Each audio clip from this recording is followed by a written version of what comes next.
Hey guys, it's Drew with Living History's Mysteries and the Midwest Parahistoric Society. You know, it's a brand new year, and we have got a brand new group of odd stories, urban myths and legends, and investigations to bring to you this year. I want to start off the new year with one of the weirdest urban myths to ever circulate here in the United States. Back in the early 90s, a story started circulating through media about a McDonnell Douglas DC-9 that took off from New York City in 1955 on its route to Miami, a 3-hour trip. Somewhere in between New York and Miami, though, this plane vanished from radar. After an extensive search and no wreckage being found, it was written off as a mystery until 1992, when this same plane mysteriously landed in Caracas, Venezuela, 37 years after takeoff. What's the truth to it? Today, on Living History's Mysteries, we are going to take a look at the true story of Pan Am Flight 914 and what really happened. Stay tuned. Ladies and gentlemen, I'd like to welcome you on board Pan American Flight 914. Please fasten your seatbelt and observe the non-smoking sign. When we get to our cruising altitude, refreshments will be served. Your flight should take approximately 37 years. Thank you and have a pleasant flight. On July 2nd, 1955, Pan American Flight 914 made its way from New York to Miami, Florida.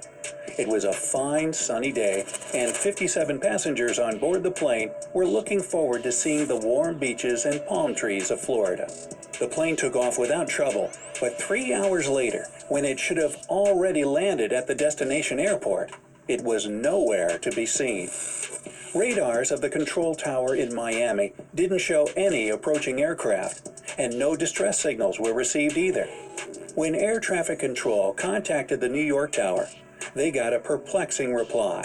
Flight 914 just disappeared from the radars in midair. Johnny, what do you make out of this? This? Well, I can make cat, or a goat, a pterodactyl, fishing your house. Everything indicated that the plane was lost. Apart from having vanished from the radars, air traffic control couldn't get through to the pilots with the radio.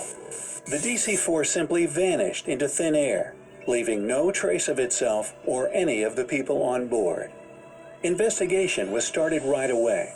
The flight route took the plane over a part of the Atlantic Ocean, and it seemed that the only explanation of its vanishing was that it crashed somewhere along the way. Rescue teams were deployed, the Coast Guard was scanning the waters, but still no luck. Not a single piece of the lost plane was to be found. Investigators could only shrug their shoulders in dismay. 61 people, passengers plus the crew, just blinked out of existence, along with a huge flying machine. Eventually, although the case was never really solved, there was an official statement that the plane crashed, taking the lives of everyone on board. But despite numerous and understandable questions from the grieving relatives, no one could say what really happened to Flight 914, until 37 years later at least. Change of scenery. It's now September 9th, 1992, and we're in Caracas, Venezuela. It's a perfectly normal day for Juan de la Corte, air traffic controller at the Caracas airport. He turned up at work, made some coffee, and took his seat, overlooking flights. He was giving some minor comments on a flight in progress when something weird happened. Seemingly out of nowhere, a new dot appeared on the radar. It was as if an aircraft had just popped up from nothingness, or as if it had been hiding from the radar and now decided to show up. Either way, it was a strange thing to see near a civil airport, and De La Corte checked the reading several times, thinking at first that it was a mistake. It wasn't, though. The readings were correct, and soon he and his colleagues were able to see it with their own eyes. In less than 10 minutes, the culprit showed up in the field of vision. At first, it looked to the air traffic control like an ordinary airplane. But as it got closer, they could see that it was, in fact, a very old DC-4 McDonnell Douglas passenger aircraft, still with propellers instead of modern turbines. Such planes were still in use, but they'd grown obsolete and mostly replaced by more contemporary ones. But that wasn't even the beginning of weird. The real confusion began when the pilot of the mysterious aircraft contacted the tower and asked in English, "Where are we?" As the one in charge at the time, Juan de la Corte replied they were closing in on the Caracas airport and asked where the flight was headed. There was a pause on the other side, and then the pilot answered, "We are Pan Am Flight 914 headed from New York to Miami, Florida, with a crew of 4 and 57 passengers on board." This took the air control completely off guard. What was a Pan Am flight doing 1,100 miles away from its point of destination? And how did it even get there?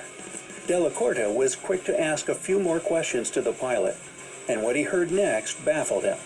The pilot said his flight was scheduled to land at the Miami airport at 9:55 a.m. on July 2nd, 1955.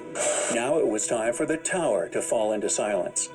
Before asking anything else, not to make matters worse, air control cleared the plane for landing. De La Corte didn't know what to make of the pilot's words. Perhaps he thought he went insane, but that was irrelevant since there were people on board the mystery airplane. He had to make sure they landed safely and decided he would ask questions when they did. Ground units were immediately called to assist the plane and the passengers, and it landed without trouble. Having relaxed a little bit, Juan finally decided to ask something that bothered him. "Did you know today is May 21st, 1992? Another pause that ensued told him it was a huge mistake to say that. As the ground crew approached the airplane, the pilot's bewildered voice on the radio said, "What are you talking about?" When De La Corte heard that, he knew he would have to order security guards to go to the plane and escort the passengers and the crew. However, as they were moving towards the aircraft, the pilot did something nobody expected. Juan heard the flight captain's panicking voice saying, "No, stay away, we're leaving now." And indeed, he started the engines again and, without waiting for takeoff clearance, taxied the plane to the runway. Juan tried to stop him over the radio, telling him he was creating a dangerous situation, but the pilot didn't respond. He simply drove to the runway, accelerated, and took off. For some time, the plane could be seen in the air. Soon, it only appeared as a dot on the radar, and then it vanished again. No words could describe the shock Juan de la Corte and his colleagues at the air control tower were in. They had just seen an old airplane appearing out of nowhere, the pilot telling them he was headed to Miami, and before they could do anything, it flew away again, only to disappear in thin air like it had been a collective hallucination. No trace was found of that plane ever again, and to this day, no one can explain what happened that morning in Caracas. I gave birth to Bigfoot's baby on board a UFO stationed at Area 51.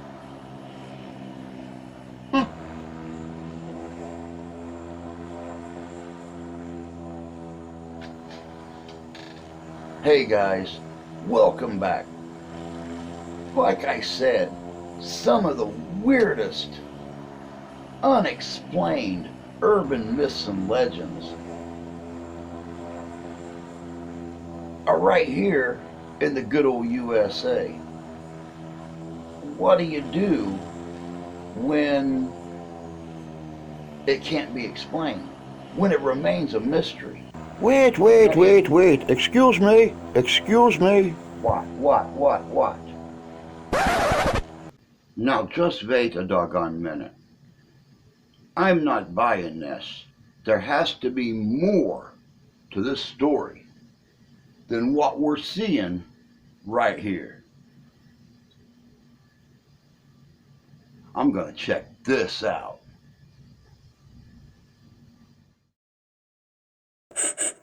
Smell that? Smells kind of fishy, right? I must say, though, there's much dispute about the credibility of this event. Back in 1985, a tabloid called Weekly World News was the first to cover this story. And yes, I just said 1985, 7 years before the most popular version appeared. Later, the same newspaper retold the story twice more, only with other details, and with 1992 set as the date of the time-traveling aircraft appearing in the future. The picture of Juan de la Corta, the air traffic controller in Caracas, also differed from the 1985 original, so the story was largely announced fake, and it became sort of an urban legend. However, the legend still lives, and many sources retell it in their own way. Some even go as far as to say that the passengers of the plane eventually returned to their homes, and strangely, none of them looked a day older than 37 years prior, while everyone they knew grew old at a humanly pace. They say doctors examined the pilot, the crew, and the passengers, but couldn't find anything out of the ordinary. The people were healthy. Now this part doesn't look even remotely credible though, because no solid piece of evidence can be found about 61 people returning from a decades-long flight. I mean, come on, wouldn't they have run out of snacks? One thing that keeps popping up on the internet and piquing the interest of paranormal enthusiasts is a small pocket calendar that somehow was left on the Caracas airport runway when the notorious plane took off. The thing about it is that it's from 1955 and allegedly remains the only artifact of that weird encounter. There are still people who claim the calendar is real, but once again, there's no actual proof of its existence. Ah well, who knows? Maybe it's just a tall tale, an urban legend indeed. Or it could be a huge conspiracy to hide the fact that time travel is possible. I guess we'll never know. Wink, wink. And there you have it, the truth behind Pan Am Flight 914 and the mystery surrounding it. It's like we always say, all you gotta do is when you find a story that strikes your interest, just delve a little deeper. You never know what you're gonna find. But that's all we got for you today, guys. As always, I'd like to ask you to please share this video out. Like-minded people, people who like history and mystery, and maybe those that have a little bit of a sense of humor. Also like to ask you to subscribe. It's free. Don't cost anything to subscribe. And don't forget, ding that little bell. That way you'll know when new videos come up, and we prove time and time again, you never know what we're going to talk about. So until next time, take care of yourselves, take care of each other. God bless you, God love you, we do. And happy flying.